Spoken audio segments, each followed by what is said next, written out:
की दवा। श्रावस्ती नगरी में कृषा गौतमी नाम की एक कन्या रहती थी। गौतमी उसका असली नाम था। काम करते करते वह जल्दी थक जाती थी, अतएव लोग उसे कृषा गौतमी के नाम से पुकारते थे। गौतमी ने जवानी में प्रवेश किया और उसका विवाह हो गया।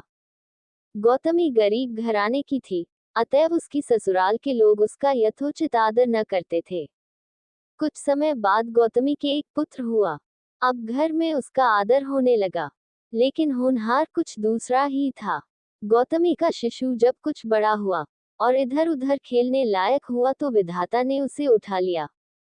गौतमी ने सोचा, पुत्र जन्म से पहले मेरा इस घर में अनादर होता था।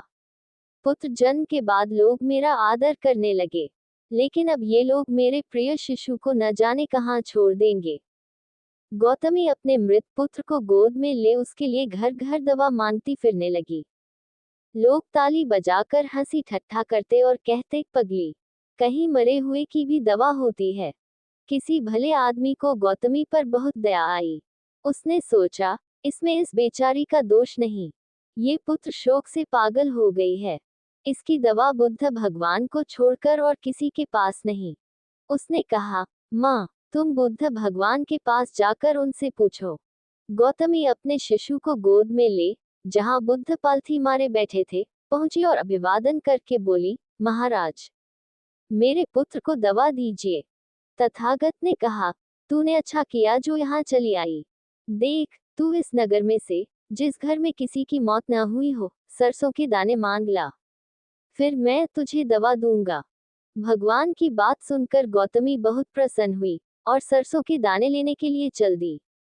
पहले घर में जाकर उसने निवेदन किया, देखिए, बुद्ध भगवान ने मुझे आप लोगों के घर से सरसों मांगकर लाने को कहा है। आप लोग सरसों देने की कृपा करें। गौतमी के ये शब्द सुनकर एक आदमी झट से घर में से सरसों के दाने ले आया और गौतमी को देने लगा। गौतमी ने पूछा, पहले ये बताए कि इस घर में किसी की मौत तो नहीं हुई। ये सुनकर घर के लोग आश्चर्य से कहने लगे, गौतमी, ये तू क्या कह रही है? यहाँ कितने आदमी मर चुके हैं, इसका कोई हिसाब है? गौतमी, तो मैं आपके घर से सरसों न लूंगी। गौतमी दूसरे घर गई, सब जगह उसे वही जवाब मिला। उसने समझा, शायद सारे नगर में यही बात हो। उसे एकदम ध्यान आया कि बुद्ध भगवान ने शायद जानबूझकर ही मुझे सरसों मांगने के लिए भेजा है। वह शीघ्र ही अपने मृत पुत्र को नगर के बाहर शमशान में ले गई। उसे अपने हाथ में लेकर बोली, प्रिय पुत्र, मैंने समझा था शायद तुम ही अकेले मरने के लिए पैदा हुए हो, लेकिन अब मुझे मालूम हुआ कि मौत सबके लिए है। जो पैदा हुआ है, उसे एक न एक दिन अवश्य मरना है। इतना कहकर अपने पुत्र को शमशान में रख वहां से लौट आई।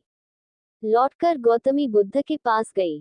बुद्ध ने पूछा, गौतमी, सरसों के दाने मिल गए? गौतमी, भगवन, सरसों नहीं चाहिए, उनका काम हो गया है।